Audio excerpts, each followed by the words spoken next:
everyone. Welcome to the International Television Festival here in Monte Carlo. Few shows on television feature women leads who are also women of color, and even fewer in the action genre. Well, my guests today have decided to shake up that system with their new show, LA's Finest. Gabrielle Union, Jessica Alba, hello. Hello. Now, you two are both the stars and the executive producers of LA's Finest. Gabrielle, you've described this show as a game changer. Why?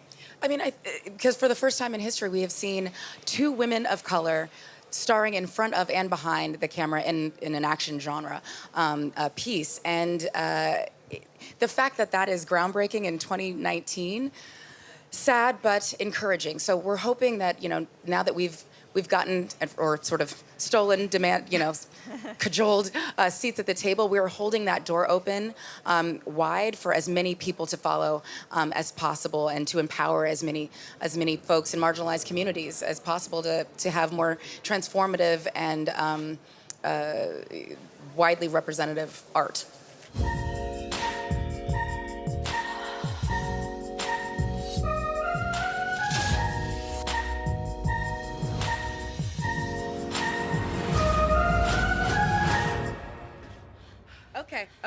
Okay. This is not our show. This is definitely not our show. Damn! Is it hot? Yeah.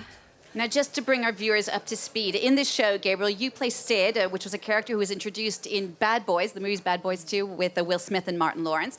Now, in this show, you meet up with Nancy, played by Jessica Alba. The two of you work together as partners. There's loads of incredible action scenes in the show. What was most fun for you, Jessica, about getting into that action mode? Again, because you did it in the past. Yeah, my first big job, was a TV show called Dark Angel. And I went through lots of training, about 2 years of training with James Cameron, really kind of supporting and cultivating an environment where he was like, you're young, you're a woman of color, you should be the lead, and you should be able to do all your own stunts, and kick ass and take names is what he would say to me.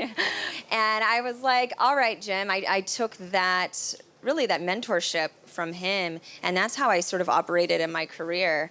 But shockingly, there really hasn't been enough or any real difference in the shows or any kind of product that's being created in the action genre that is really revolving around a woman and two women, especially women of color. And so this is such an honor to be part of this movement at this time. That's how you get it. And Jessica, you had stopped acting for quite some time before coming back onto this show. Why did you stop, and why was this the show that made you want to come back? A couple different reasons, but I just sort of, my priorities shifted. I became a mom 11 years ago, and I just sort of looked at the world differently and looked at my time differently, and I was like, gosh, I really miss acting. And I don't know what it is that I would do, and I was on maternity leave with my third kid, and I was nursing him, and I got a call from Gab, and I took the call, and I was like, what's up? And she was like, I have the show. I want you to be my partner. It's going to be empowering. It's going to be badass. It's going to be all these things. And then I read the script, and I was like, wow, this is really good. Damn, it's a party up in here. Everybody's dressed up. Sid's got her legs all out. What the hell are you doing here? I got this. Clearly. LAPD. And unlike my partner here, I notified for backup, so if anything happens to us. She's police. Yeah, she's police. Two women of color starring in this action genre, it's just not done. And it hasn't really been done. And so I just thought this was so cool to join, and I'm thrilled that we got to bring it to life. And you really feel it watching the show. I mean, you're both moms. You were going through different stages of motherhood when the show was getting underway. How did that shape the world of what LA Finest became? You know, because we want to show our daughters and our sons that women can be strong and vulnerable. Women can be amazing mothers and superheroes. We can be funny and complicated and not always likable. And there can be different leadership styles and different routes to family. But that it's all okay and that it's all beautiful and it's all valid and real and amazing. And it's important to show that kind of diversity and experience as women.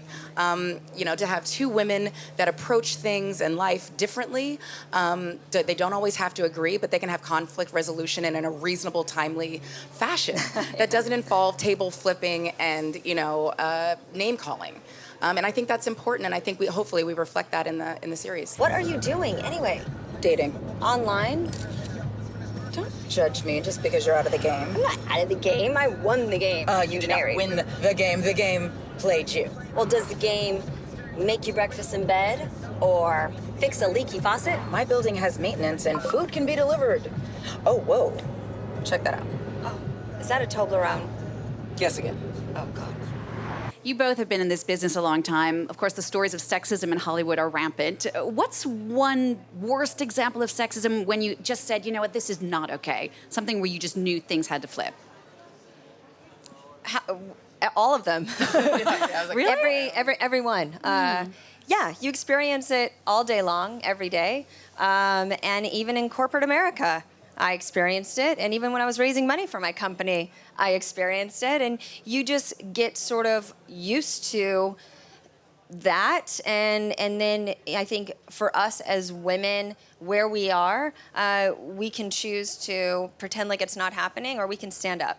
And at different points in your life, in your career, you feel like you can do more as far as being an advocate and, you know, standing up for yourself in a way that will make a difference for not just you, but for other people. And I feel like we're both at a point in our career where that can happen. You know, being a struggling actress and happy to have a job is a completely different circumstance than in the position that we're in today, frankly. Absolutely. And I love that you guys put your money where your mouth is, so to speak, because I read that you've even made it a priority to focus on work-life balance for your crew members. Tell me about that. Well, our goal isn't to say, we own your time. You know, a lot of jobs, a lot of our careers believe that because the check clears, we own you.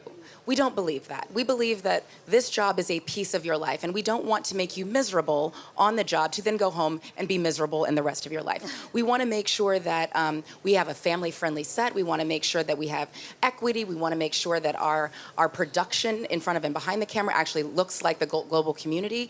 We want to make sure that we don't waste your time, that we create the best possible art in the most efficient way possible. We want to make sure that you know that your family is welcome. We want to make sure that you have the ability and time to have a full life. If you are a parent, you can be an active parent. If you are a single person, you can be out there doing your, you know, living your best life. But our goal is not to make you miserable. And a lot of productions feel like just because the check clears, they have the ability and the luxury of wasting your time and torturing you. And that's, quite frankly, we think that's a bad business model. Yeah, but I think it's reflective of also not just in entertainment, but in any business where, you know, there's career development and you are climbing the ranks to get to that next level, and it often feels like it's a hostile environment if you do have a family, especially for women.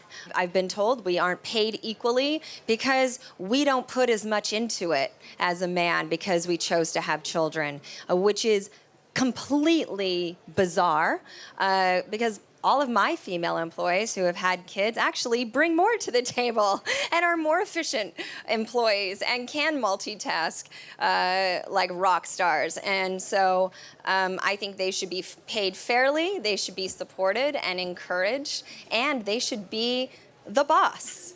So having leadership when we're creating the show and showing that you can have women behind the camera, directing, producing, writing, and running many of the departments that are typically run by men. We are just showing that it can be done, and you can still have a quality show that both men and women want to tune into. And that gets renewed for a second season, so And that got congratulations renewed. Yeah, thank on that as you. well. Thank you. Jessica, Alba and Gabrielle Union, thank you so much. Your new show is called LA's Finest. It opened the festival here in Monaco. How's the Monaco experience going, just in a word? It's been incredibly welcoming and encouraging. You know, you never know how you're going to be received, and your worst nightmare is to walk into a party and everyone's like, bah, So be able to walk in the party and have it to be so welcomed, and it has been a true honor, and we're just incredibly humbled and grateful to be here and to open the festival. Yeah, and we are doing something pretty different, and have felt from all of the journalists across the board that they're asking really thoughtful questions, and they are really engaged in this idea around equality and feminism and representation, and the fact that we are doing Hollywood differently. And I'm very, very appreciative that they are welcoming us with open arms and having real meaty conversations around topics that matter. Thank you so much to both of you for coming on the show. Thanks to you for watching. There's a lot more to come on France 24. Stay with us.